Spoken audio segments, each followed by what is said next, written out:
2024년 광주 황실도자 컨퍼런스 국제적인 도자 문화 대열에 합류 위해 명칭 변경이라는 제목의 소식을 김유근 기자가 서울일보 18면에 전하고 있습니다. 여기서 광주는 광주광역시가 아니고 경기도 광주입니다. 경기도 광주입니다. 이 도자라는 건 왕실 도자기를 말하는 겁니다. 그 광주가 그 도자기의 아주 그 메카죠. 그래서 광주 그쪽 근처들이 전부 다 여주, 이천 여기 그쪽 근처가 도자기를 아주 많이 생산했던 곳입니다. 이름에는 존재의 본질에 대한 고찰이 담기기 마련이라고 합니다. 아기 이름을 장명소에서 비용을 내고 좋은 의미의 이름을 짓는 이유도 시인 김춘수가 꽃은 꽃이라 이름을 불려줄 때 비로소 꽃이 된다고 하는 것도 매한가지인 이유일 것입니다.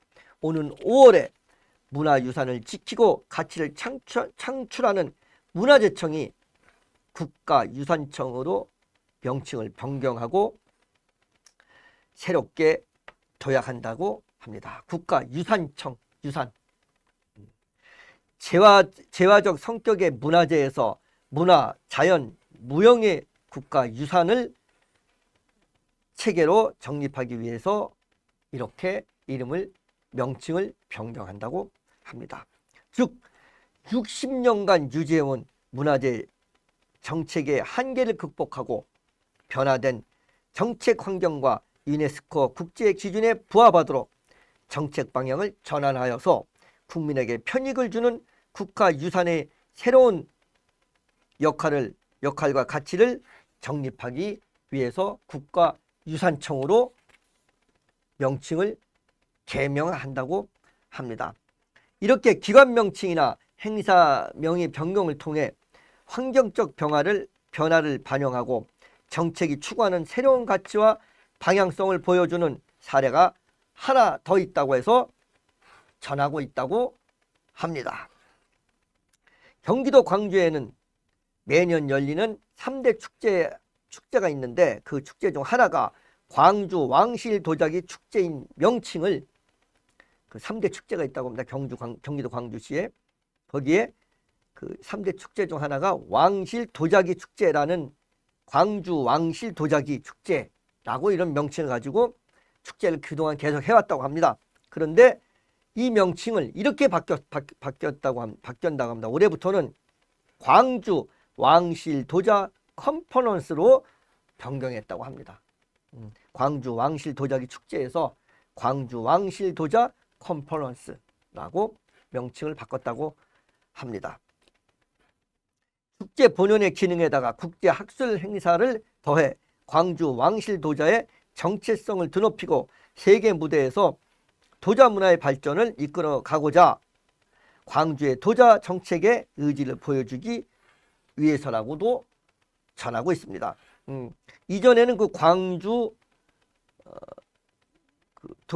왕실 도자기 축제, 여기는 그 말 그대로 축제인데 축제의 성격에서 광주 왕실 도자 컨퍼런스라고 해서 그 축제뿐만 아니라 즐기는 문화에다가 학술, 그것도 국제 학술까지 하나 더 붙여서 컨퍼런스라고 이렇게 이름을 바꿨다고 합니다.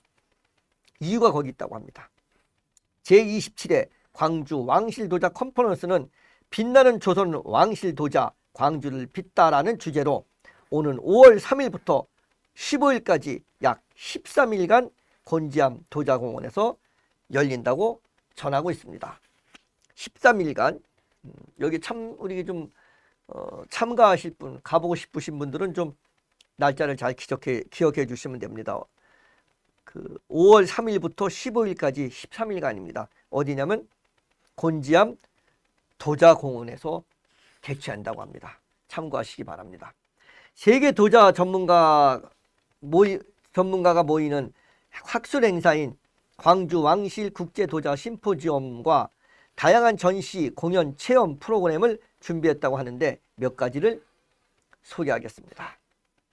먼저 올해 처음 열리는 2024년 광주 왕실 국제 도자 심포지엄은 헝가리, 태국, 중국, 일본을 비롯한 국내외 도예인과 시민 등 100여 명이 참석한다고 하며 세계 4대 도시로 세계 4대 도자기 브랜드 중 하나인 헝가리 헤렌드에 대한 학술적 논의를 위하여 킹가 라톤이 헝가리 패치대학교 연구소장을 발제자로 초청해 헝가리 헤렌드 왕실 도자기의 과거, 현재, 미래를 살펴보는 21세기 헝가리 헤렌드 도자기 제작소 세션을 준비했다고 전하고 있습니다.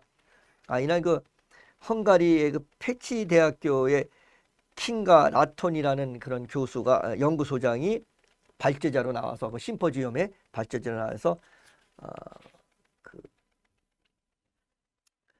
그 헝가리의 헤렌드라는 그 도자기의 과거, 그다음에 현재, 미래에 대해서 발표를 한다고 합니다.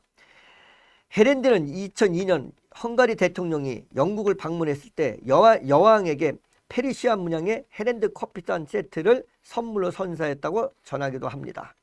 또 2021년에 윌리엄 왕자가 게이트 미들턴의 결혼식에서 로열 가든이라는 최고급 식기 세트를 선물했다고 밝히기도 하였습니다. 이를 계기로 중국과 일본, 독일 도자기가 독점하다시피 하고 있던 유럽 왕실과 귀족의 주방 식기를 대대적으로 바꾸기 시작하였으며 지금은 전 세계 60개 개국의 도자기를 수출하고 있다고 전하고 있습니다.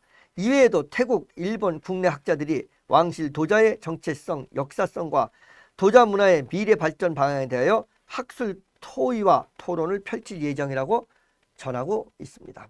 방세환 광주시장은 한중일을 포함한 세계 도자 전문가를 초청해 광주 왕실 도자기 전통성과 우수성을 더 높이고 국제 도자 산업의 흐름 속에서 광주 도자 산업의 육성 방향을 모색하는 기회가 될 것이라고 말했다고 전했습니다. 이어서 오늘 4일에는 본격적인 축제의 시작을 알리는 동시에 개막 공식 행사의 하이라이트인 왕실 도자 진상식이 곤지암 도자공원 대공연장에서 열린다고 합니다. 조선왕조 500년 동안 왕실에 진상했던 광주 왕실 도자에 대한 자부심과 만백성에게 아름다운 왕실 도자기를 허락한다는 스토리를 구현한 공연이라고 전하기도 하였습니다. 광주의 도자기를 생산하는 관요가 설립된 시기는 조선 제조 13년인 1467년이라고 합니다. 오래됐네요. 당시 왕실에 납품됐던 관여자기는 일반 백성이나 귀족은 사용할 수 없었다고 전하고 있습니다. 만약 관여에서 만든 도자기를 매매하다 적발될 경우 태용으로 다스렸다고 전합니다. 이번 공연은 이러한 예전의 관습과 상반되는 스토리로 과거의 도자 문화를 재해석해 무대에 올린다고 합니다. 예전에는 이 왕실 도자 이 관여에서 그 만든 그 왕실에 진상했던 그 도자기는 백성이나 귀족, 양반들도 사용하지 못했는데 이번 공연은 이걸 재해석해서 일반 국민도 다 할 수 있는 그런 세대, 공화국 세대인 그렇게 과거 도자기 문화를 재해석했다. 그래서 무대에 올렸다. 이런 내용입니다. 그 밖에 분수광장에서 펼쳐지는 광주 도자 패션쇼, 경기 도자박물관 외부를 활용하여 왕실 도자의 아름다움과 예술적으로 담은 미디어 파샤드가 주말과 공휴일에 운영된다고 전하고 있습니다. 또 가정의 날인 5월에 온 가족과 함께 체험하기 좋은 오감만족 프로그램과 도자기에 담아낸 궁중 음식, 궁중 다식과 다도를 통해 남녀노소 조선 왕실을 체험해 볼 수 있는 프로그램을 다채로운 행사가 준비되어 있다고 경기도 광주에서 김유균 기자가 전하고 있습니다.